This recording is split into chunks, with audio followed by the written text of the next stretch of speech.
Bienvenidos a Lo Simple No Vale. Hoy tengo el placer de contar por primera vez con Basma Dali, periodista siria. ¿Qué tal estás? Muy bien, muchas gracias por la invitación. Chema, ¿qué tal estás? Pues muy bien, muy atento a todos los acontecimientos en relación con Siria y con todo Oriente Próximo, porque todo esto está interrelacionado de una u otra manera. Así que expectantes, por supuesto. Rara es la semana que no nos vemos, ¿no?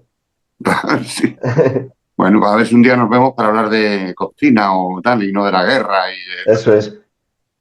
Venga. Bueno, vamos a ir a un tema serio. Vamos a hablar de Siria. Voy a empezar por ti. Basma, lo primero que quería antes de empezar, sí me gustaría recordar y decir que ha habido muchísimas muertes de civiles, que es lo más importante. Que hay que hablar de todo ello. Hay muchísimas personas desplazadas fuera de sus hogares. Creo que eso es lo principal. Se está hablando mucho de estos días, pero la guerra lleva muchos años, hay muchas víctimas y lo primero hay que recalcar eso, que es una guerra que ha dejado muchísimos muertos. Basma, empiezo por ti.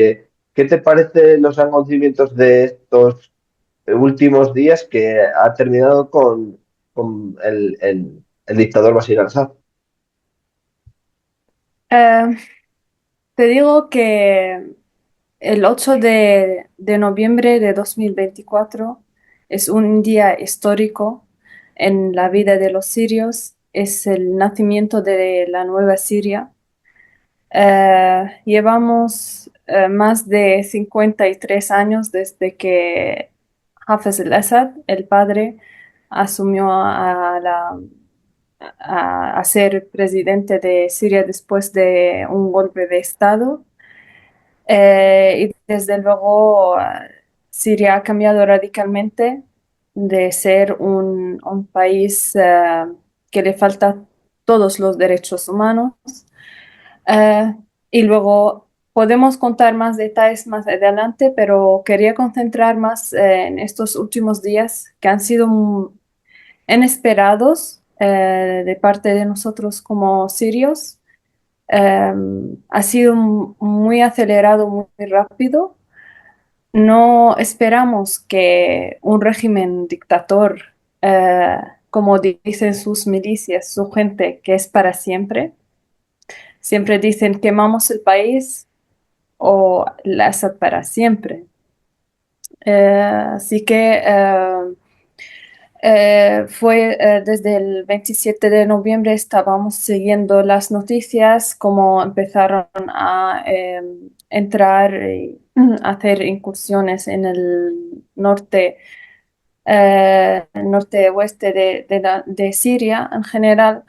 Y pensábamos que quizás ese cambio va a pasar solamente en el norte, vamos a decir, en Alepo, en general, pero fue sorprendente que los rebeldes, que son diferentes grupos entre ah, entre هيئة تحرير الشام y el, el ejército militar, lo llaman sirio, ¿no? Tuvieron un acuerdo y impulsaron a Alepo, que es la segunda ciudad de Siria. Es una ciudad muy importante históricamente, culturalmente, económicamente también. Y increíblemente yo no puedo describir mis sentimientos porque por fin hemos tenido la oportunidad para ser testigos de la derroca de un régimen dictador. Eh, 3 generaciones llevan esperando la justicia y ya lo estamos viviendo, con incertidumbre, con preocupación. Claro, porque la transición no va a ser nada fácil. Y aquí estamos llenos de euforia y también de miedo, de tristeza por los presos que se están liberando y otros siguen ahí en las cárceles. Así que yo cuando me acuerdo de este momento que no dormía nada, me quedaba hasta las 5 o 6 de la mañana, cuando ya después 3 días, ¿no? Muy rápidos, entrando desde el norte, Alepo, y luego los rebeldes tomaron el control de Homs. Homs es una ciudad muy, muy grande que tiene fronteras con 3 países. Y todos pensábamos que si caía Homs, ya está, se acabó. Y nada, en menos de 24 horas entraron a la capital de Damasco y pasó todo lo que pasó, ¿no? Chema, ¿por qué se produce en este momento en Siria que hayan derrotado al dictador y encima tan rápido? Pues yo creo que intervienen varios factores. Hay un debilitamiento del apoyo de Irán en relación con Siria y con un actor dentro de Siria, un proxy de Irán, que es el Hezbollah. Recordemos que de las 7 divisiones que tiene Hezbollah en Líbano, una estaba en Siria, y había un Hezbollah propio autóctono de la propia Siria. Es verdad que todo lo que tiene que ver con Hezbollah en relación con el enfrentamiento que hay con Israel durante el Líbano, esas operaciones de inteligencia que van cayendo sucesivamente los jefes, los mandos intermedios. Estamos hablando que prácticamente dejaron mancos y ciegos a 4.000 comandantes del Hezbollah. Por lo tanto, Irán, además, se enfrentó en diferentes ataques y contraataques con Israel, que logró además atacar y dar en determinadas industrias militares muy, muy importantes, por ejemplo, las fábricas de drones, etcétera. Quiero decir que hay muchos acontecimientos que se están produciendo en torno a este avance verdaderamente, como decía Basma, absolutamente fulgurante, muy rápido, muy sorprendente, muy sorpresivo seguramente para muchos. Pero es verdad que ya la semana pasada, cuando estaban, antes de entrar de lleno en todo Alepo, todas las informaciones que íbamos teniendo los analistas, lo que nos daba impresión es que un frente, ese frente más civil, más laico, podían estar entrando por otras zonas hacia Hamá y Homs. Y claro, Alepo, Hamá y Homs es el eje para llegar a Damasco en un tiro de piedra, ¿no? Y esto además se produce en paralelo, ten en cuenta que ese recorrido, ese eje, va en paralelo a la zona de Latakia. Al sur de Latakia se encuentra una base rusa aérea y luego en Tartus tiene la base naval. En los últimos días, no hace ni una semana, vimos sorprendidos cómo de la base rusa aérea al sur de Latakia salían infinidad de camiones con baterías antiaéreas, etcétera. Y esto ya nos daba a entender que otro país que era un apoyo del régimen de Assad, Rusia, estaba mostrando una debilidad, igual que hemos señalado respecto de Irán. Pero también estábamos viendo el debilitamiento de otros actores que estaban participando en el sostenimiento del dictador Assad. Por ejemplo, como hemos mencionado, Hezbollah, pero también las milicias chiitas de Irak, por ejemplo. Bien, hutíes, incluso hutíes, luchando en la defensa de los intereses del régimen dictatorial de Assad, ¿no? Todo esto, la verdad es que nos podía parecer muy sorprendente porque nos parecía increíble prácticamente, ¿no? Yo me sumo a la sorpresa que indicaba Basma en el sentido de que habría capacidad suficiente. ¿Qué fortalezas tenía el ejército oficial del régimen de Assad? ¿Hasta dónde llegaba la capacidad de ayudar de Irán, de los hutíes, de las milicias chiitas? ¿Todo eso estaba fuerte o estaba débil? Estaba débil. Es evidente que estaba muy debilitado. Y respecto de los actores que han hecho posible que el régimen de Assad caiga de la manera que lo ha hecho, pues albergamos preocupación. Basma lo señalaba, ¿no? Ahora es un momento de esperanza, evidentemente, porque un régimen de más de medio siglo ha caído, un régimen dictatorial sin matices, era un régimen absolutamente abyecto.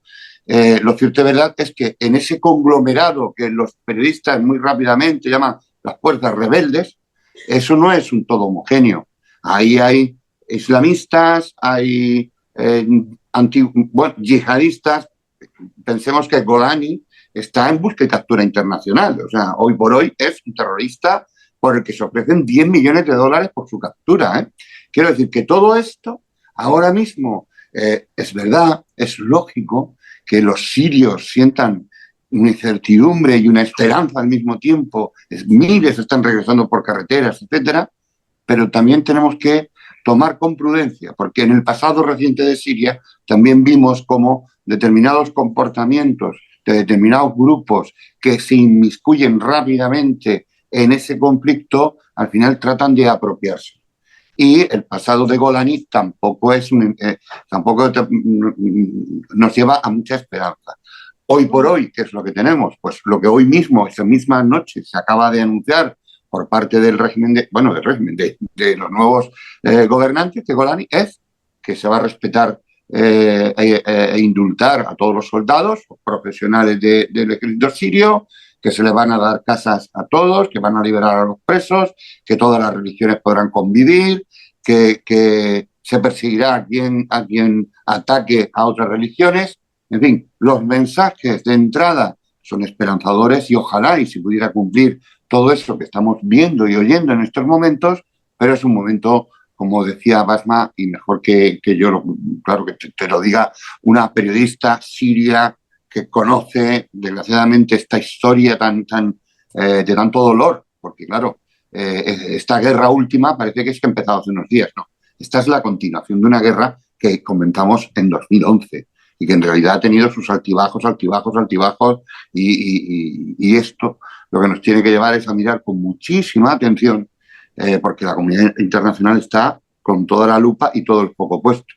Y hemos de decir que, sin lugar a dudas, se han producido ayudas a esas fuerzas rebeldes de una manera más o menos sutil, bombardeando y debilitando las posiciones del ejército de Assad al mismo tiempo que se estaba produciendo el avance de las fuerzas rebeldes. Por lo tanto, escenario desconcertante, esperanzador, sin lugar a dudas, para miles de sirios.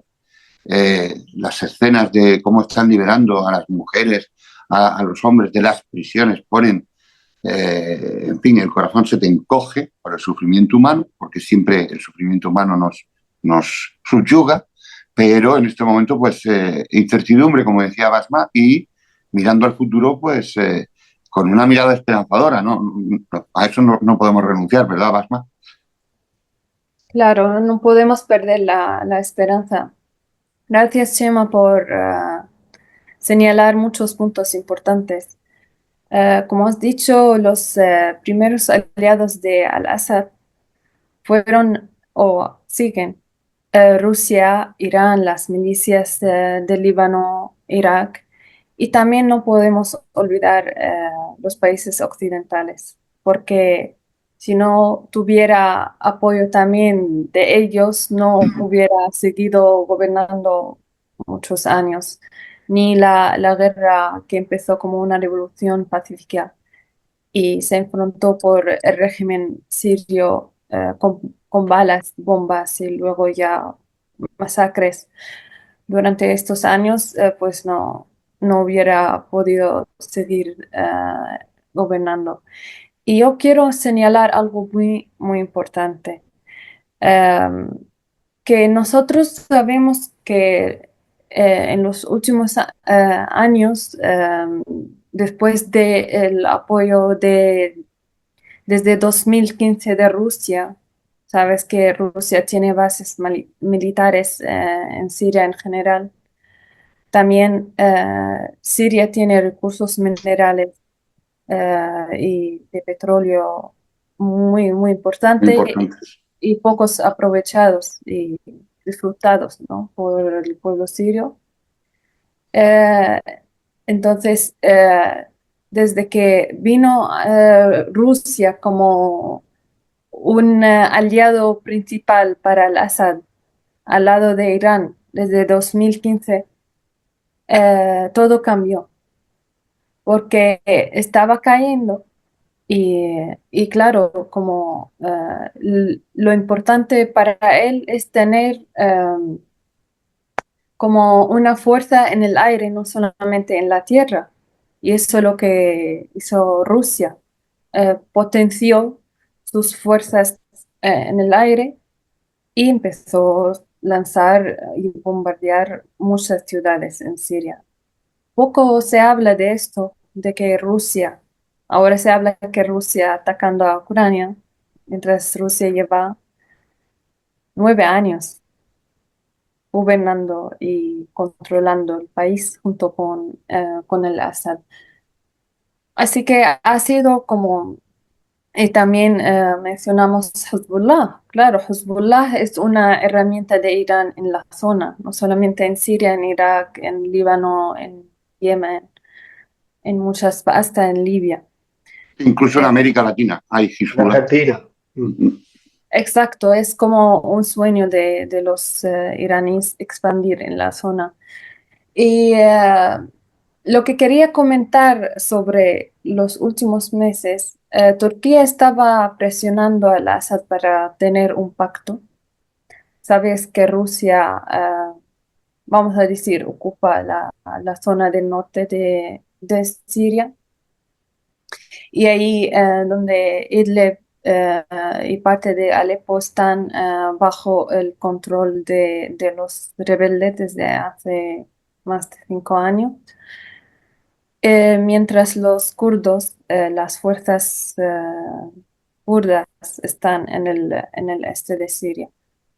Así que Siria estaba repartida por muchas entidades, ¿no? Y milicias y hasta países, hasta Estados Unidos también. Está como aprovechando parte de esta tarta. Así que hemos tenido noticias, ¿no? De que Turquía está empujando junto con el apoyo de Rusia, presionando al Assad para que deje de gobernar, ¿no? Que tenga un pacto real con Turquía, pero el régimen sirio, pues lo que hizo es seguir pactando con Irán y dejando a sus grandes aliados al lado. Algo que claro, estos países no lo aceptan, no lo aceptaban, sobre todo Rusia, porque para ella, para este país, el Assad ya es un peso más, es como algo inaguantable. Llevan años, tú sabes que es una guerra abierta, entonces llevan años apoyando con todo tipo. Y la gente no sabe que hemos sufrido armas químicas, que Al-Assad utilizó todo tipo de armas, hasta inventó barriles de explosivos para lanzarlo desde los aviones a los civiles. Y Rusia igual. Y también quería añadir que el Assad también usó armas químicas, igual que Rusia después. Irán está oficialmente ocupando muchas partes del país, controlando todo, y también sobre todo las fronteras con Irak y Líbano. Así que últimamente Rusia, Irán, Turquía, junto con países árabes como Egipto, Arabia Saudí, Jordania, Qatar, estaban intentando hacer este cambio, esta transición de manera más, vamos a decir, más acordada entre estos países, pero no consiguieron nada. Al final, eh, el 8 el 7 de noviembre, de diciembre de 2024, hicieron una reunión para decidir el destino de Siria. Y pues como el plan ha sido ya pactado, entonces decidieron hacer como una transición más organizada, y, pero claro, manteniendo las instituciones gubernamentales, diplomáticas, y también mantener la seguridad del país, según ellos. Yo estoy hablando los sucesos en general. Y también intentar como prohibir la venganza y la lucha entre civiles. Y lo más importante, que tampoco se habla muy poco, que Siria tiene armas químicas hasta el momento. Entonces, ahora los bombardeos de Israel desde hace ya muchos días que han sido más acelerados, vamos a decir, es para intentar borrar o limpiar centros y laboratorios químicos y de segurata y mucho más. Entonces, este plan ya ha sido pactado y yo, según mi análisis, vamos a decir, y investigación, el es una herramienta, ¿vale? El Jaulani, como dijiste, que una persona que se considera terrorista internacionalmente, que trabajaba antes con Al-Nusra. Pero lo que pasó que transformó, dejó Daesh, dejó Al-Nusra y cambió el nombre de este grupo a Hayat Tahrir al-Sham. Y esa incursión eh, se hizo como una unión de muchas fuerzas, ¿no? Lo más grande es Hayat Tahrir al-Sham y también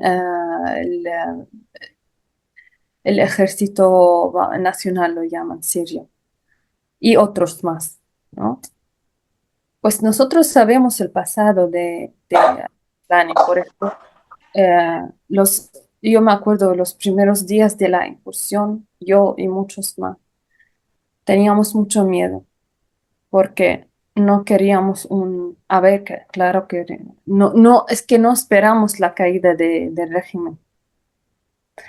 Pero claro, teníamos nuestro temor. Y temor por muchas razones, no hacer cambio radical, culturalmente, económicamente, tal. La revolución siria, cuando inició en 2011, tras lo que llaman es parte de la Primera Árabe, salió para pedir, para reivindicar la libertad, la dignidad, un país de derechos humanos, que los ciudadanos sirios tienen el derecho de vivir una vida digna, fuera de instituciones corruptas de Al-Assad, porque Al-Assad convertía el país a una finca, ¿vale? Y además, y lo más importante, convertir el país a un país laico y civil, donde los ciudadanos gobiernan, respetando todas las religiones, todas las sectas, porque se sabe que Siria, muy conocida de su riqueza cultural, religiosa, tenemos los cristianos como los musulmanes, los armans, los kurdos, y bajo estas religiones y estas étnicas, vamos a decir, hay muchos más. Entonces, eso es lo que nos caracteriza y nos orgullosa también. Entonces, no queremos en ningún momento que el país se convierte a un país más cerrado, más radical. Sin embargo, des- ¿no? Como siguiendo las noticias, lo que está, cómo se tratan, qué van a hacer. nos ha sorprendido eh, cómo esos rebeldes o esas fuerzas armadas, cómo han seguido las instrucciones y durante todo este tiempo y hasta el momento no han hecho ningún daño a los civiles. Y estaban muy claros eh, con sus declaraciones, que aquí no estamos para dañar ningún civil. Eh, los soldados tienen que entregar sus armas y tienen toda la libertad para separarse o para romper, ¿no? Con el ejército sirio nacional, ejército del Assad, vamos a decir, para que se entienda, y dejar sus armas y unirse con ellos, ¿sabe? Y los que quieren escaparse se estaban escapando frente de sus ojos. Se nota que ellos no quieren volver eh, eh, o hacer lo que pasó en el pasado, ¿no? Tienen instrucciones muy claras y la están siguiendo. Y la verdad, la gente en general les ha recibido con mucha alegría, muchas ganas. Eh, muchos de ellos, no vamos a decir que todos vienen de parte del Ramlani, porque tenemos que decir la verdad que muchos de ellos son gente que ha vivido la tortura bajo el régimen del Assad en sus cárceles. Muchos de ellos han sido echados de su casa, del sur, de la parte rural de Damasco al norte de Siria. Y luego les mandaron a sitios y gente que ha perdido todo. Entonces, la generación Z, como llamamos, ¿no? Eh, ha crecido. Y ahora lo que tenía en aquella época, en 2012, por ejemplo, 11 12 años, ya tiene 25 años, ¿no? Según ellos están luchando bajo cualquier banda, ¿no? Para su país. Eh, ahora,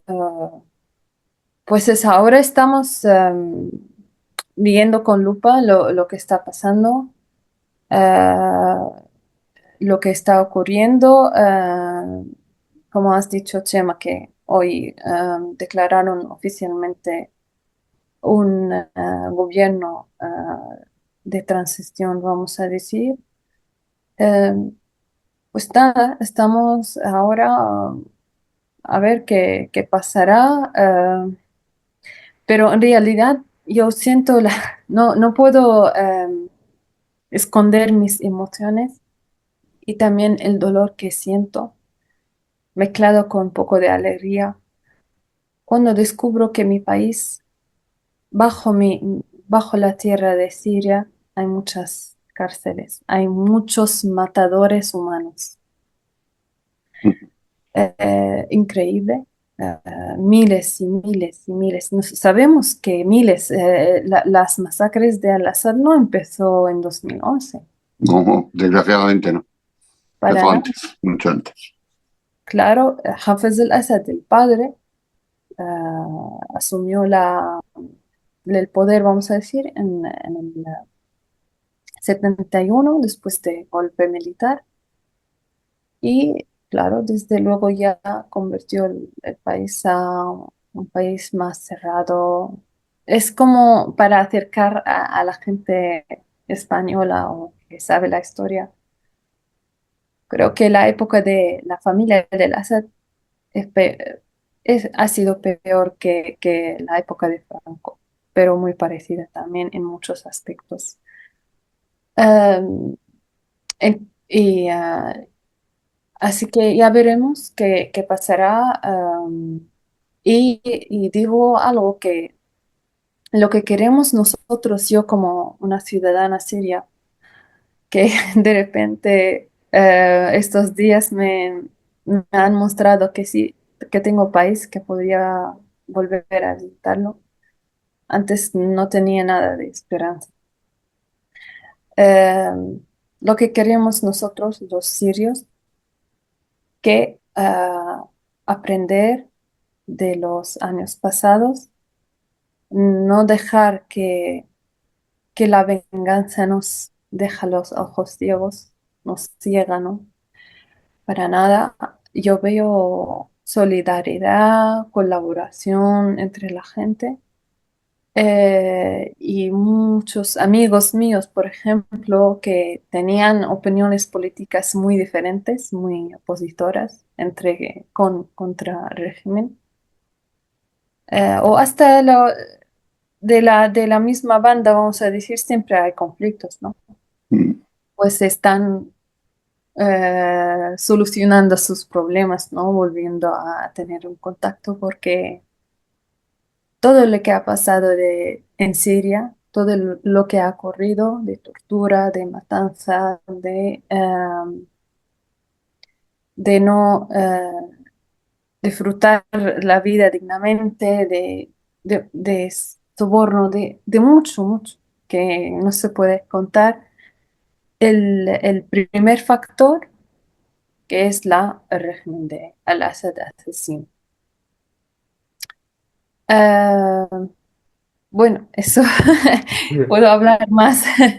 Chema, no sé qué Sí, decir, Leo, sí. yo por introducir, claro, yo entiendo a Basma, de verdad que la entiendo. Entiendo cómo surge una esperanza después de 50 años, más de medio siglo, ¿no?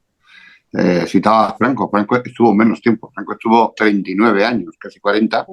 Pues Al-Assad, el régimen de Al-Assad, los Assad, y yo creo que el que tenía que suceder a Hassan, al padre, era otro hermano que murió.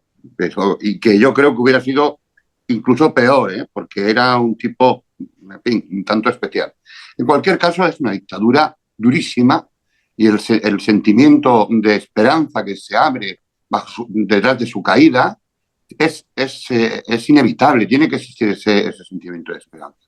¿Qué ocurre con los que nos separamos, aunque hemos estado viviendo a veces incluso son muy de cerca todos estos años de lo de Siria?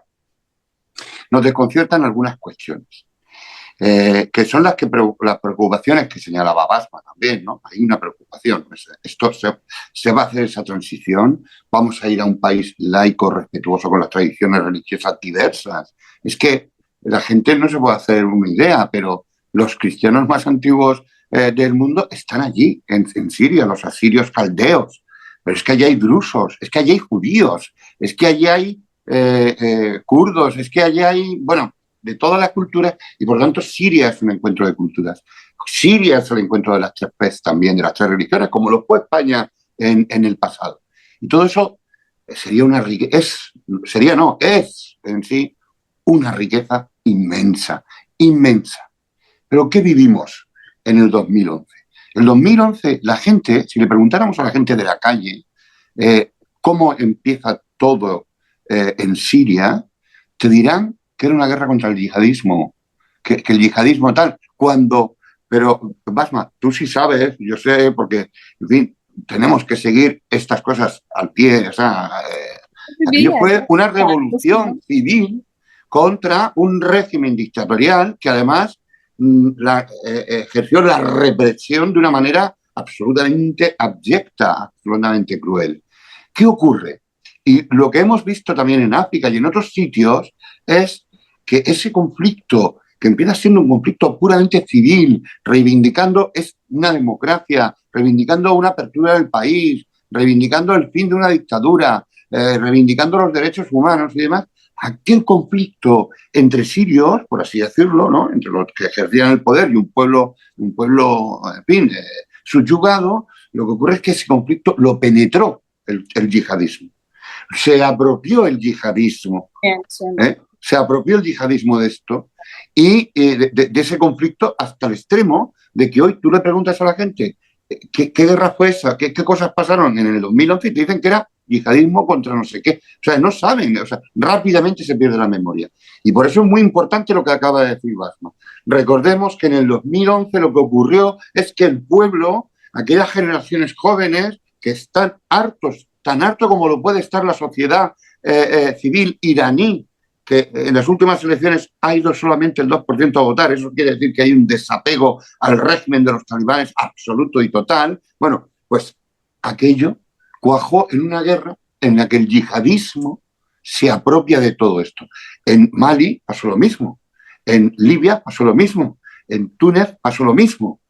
Y claro, al no poder, al no precisarse con claro, no podemos hacerlo, es verdad. Es que estamos en el momento en que el agua está hirviendo, por lo tanto todavía no se aplana el agua, no lo vemos tranquilo. Pero al estar tan presente el factor religioso rigorista de algunos de los grupos que aupan al Golani al frente de Tahrir al-Sham, pues ciertamente eso nos introduce pues ni más ni menos que lo que ha dicho Basma, esa duda, ¿no? Esa incertidumbre. El futuro tiene que ser para conquistar esa democracia ansiada, porque además Siria es una tierra de gran cultura, verdaderamente, está en los orígenes de las civilizaciones importantes también. Claro, y eso sí que nos preocupa, porque fíjate, Basma, esta semana se ha producido una operación antiterrorista en Francia, de la que hemos tenido detalles esta noche pasada, y por eso aquí dormimos poco también, pero han detenido un grupo que ya tenía, madre de Satán, los artefactos explosivos preparados para hacer volar por los aires el ayuntamiento de Poitiers, en Francia, y la sede de la Dirección General de Seguridad de Francia. ¿Sabes qué grupos han citado los detenidos? Han sido todos detenidos. Tahrir al-Sham y Estado Islámico. Tahrir al-Sham, o sea, Hayat Tahrir al-Sham.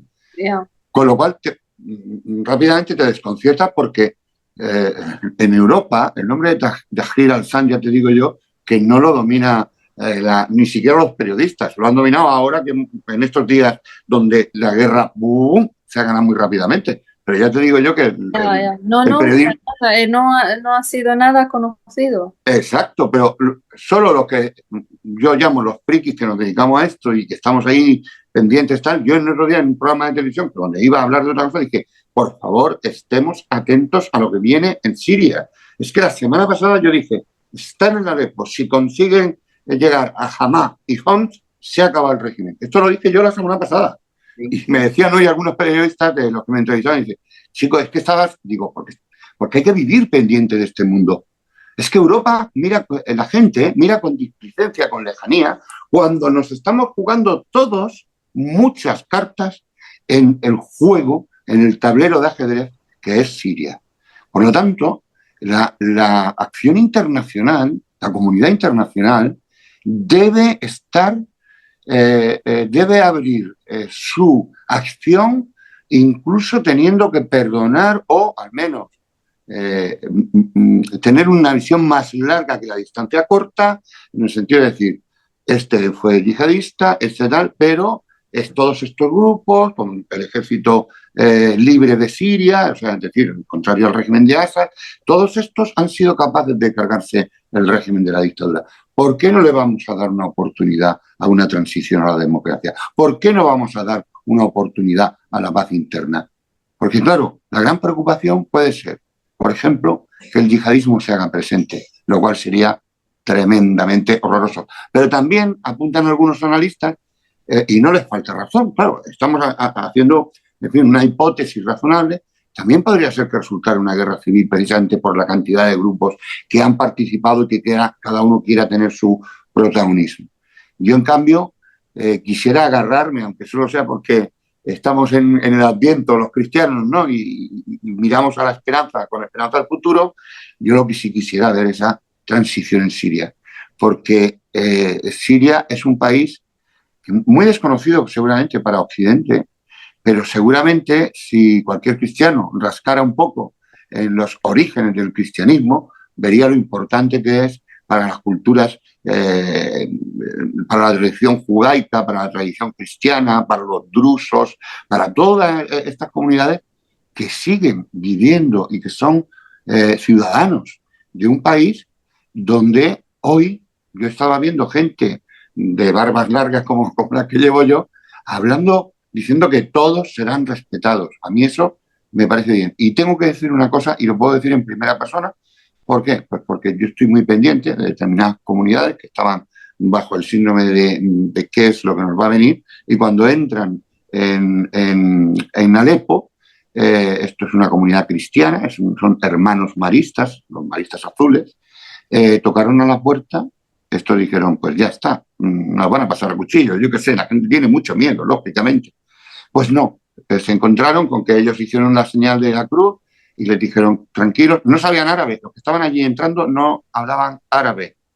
Entonces, pues bueno, se hicieron entender como pudieron, les dijeron que estuvieran tranquilos, que estarían protegidos, que nadie les haría daño y demás.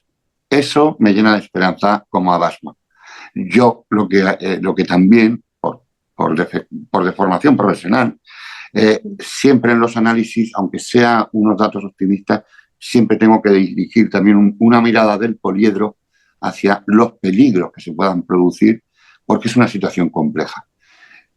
Ojalá y la comunidad internacional tenga la capacidad, la habilidad, la sabiduría, la inteligencia para hacer posible lo que todos queremos para Siria. Ojalá, inshallah. Ojalá, inshallah, eso es lo que esperamos. Sin embargo, quería comentar que ha sido una gran decepción eh, de parte de la sociedad internacional porque dejó a los sirios sufriendo solos, Así es. ¿vale? Y si no hubiera sido un apoyo a estos grupos yihadistas, no hubieran crecido. Y te digo que son los apoyantes, gran apoyantes, son países árabes como occidentales. Pero aún así no podemos olvidar de la conciencia del pueblo sirio, con toda su diversidad, ¿no? No podemos poner capa negra sobre algo tan precioso que es el llamamiento, las protestas, las manifestaciones pacíficas que salieron en las calles de toda Siria. Y quería también comentar algo a ver, hay que señalarlo, que ahora el Oriente Medio es como está cogiendo una tendencia un poco diferente. ¿Por qué? Poco a poco, porque en Arabia Saudí había, sabes, una tendencia más Wahabita. wahabita. Exacto. Ahora Arabia Saudí quería cambiar esta tendencia radicalmente, rápidamente, para ser como la joya del Oriente Medio. Eh, y están haciendo proyectos, gran proyectos económicos y también culturales para intentar cambiar esta imagen y también para mostrar una tendencia nueva y una esperanza más moderna para todo el mundo árabe. Entonces, lo que antes ha sido más apoyados por algunos países árabes occidentales, ahora el caso es un poco diferente. Por eso, lo que quería decir que todo influye y todo está conectado. ¿Sabe? Y por eso yo creo que Siria, como dicen, va a ser otro Afganistán. Yo creo que los sirios son más conscientes para que no vayamos para mal, ¿no? Lo más importante es que nos dejan gobernar, nos dejan eh, poder gobernar por una vez en nuestra vida, porque los sirios nunca han tomado el control, han vivido bajo un gobierno democrático, un país democrático, laico, para nada. Siria, a ver, tenía la ocupación Otomana. otomana, luego la francesa, y luego un golpe de estado de Al-Assad que nosotros lo consideramos otra ocupación más. Entonces, ahora tenemos que entender que el caso de Siria es muy complejo, muy complicado y muy delicado. Además, ahora estamos como un bebé. Estamos ahora andando nuestras primeras andaduras. Y lo que queremos es que nos dejan vivir esta experiencia, ¿no? Y no que no intervengan negativamente en nuestro destino. Así que tenemos esperanza en nuestros jóvenes, estas generaciones que ha nacido reivindicativa y también por los sirios maravillosos que están repartidos. Lamentablemente, no sé si es lamentablemente o afortunadamente, también yo soy una de ellos. En todo el mundo somos más de casi 10 10 millones. 10 millones.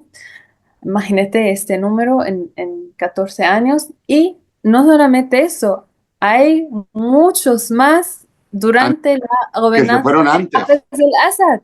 Ahora ves sirios en Argentina, en Venezuela, en Australia, en Estados Unidos, en muchos países. Bueno, pues eso, tenemos esperanza y ya, bueno, ahora cada momento hay un cambio, hay un suceso, ¿no?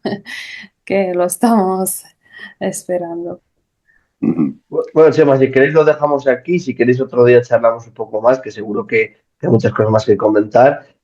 Y daros las gracias a los dos, que ya es un poquito tarde, ya hemos intentado hacerlo hoy porque es un tema importantísimo. Así que a los dos os quería decir que muchísimas gracias y os invito otro día a hablar. Pues gracias a vosotros, Basma, comparto toda tu esperanza y rezaremos fuerte porque Siria vaya adelante en paz y que podáis disfrutar de todos los sirios de vuestro país como os merecéis, como deseáis. Muchísimas gracias, Chema. Ha sido un placer y me encantaría algún día invitaros a mi casa en Damasco, una joya ahí. Pues Ya, porque ya tengo esperanza, antes no, pero ahora ya. ten en cuenta, Basma, que el murciano más mundial, yo vivo en Murcia, en España, en Murcia, es el mayor místico de los sufíes, Ibn Arabi al-Mursiyat. Ibn Arabi está enterrado, el murciano, está enterrado allí, en Damasco. Y es su tumba, la visitaban antes de la guerra, pues mucha gente, ¿no? Por lo tanto, tenemos conexiones directamente de las raíces murcianas y también allí en Damasco. También. Así que tenemos que viajar por allí Eso es. en cuanto sea posible. Así que un abrazo Un y hasta abrazo. pronto. Muchas gracias, Alberto, Chema. Un abrazo.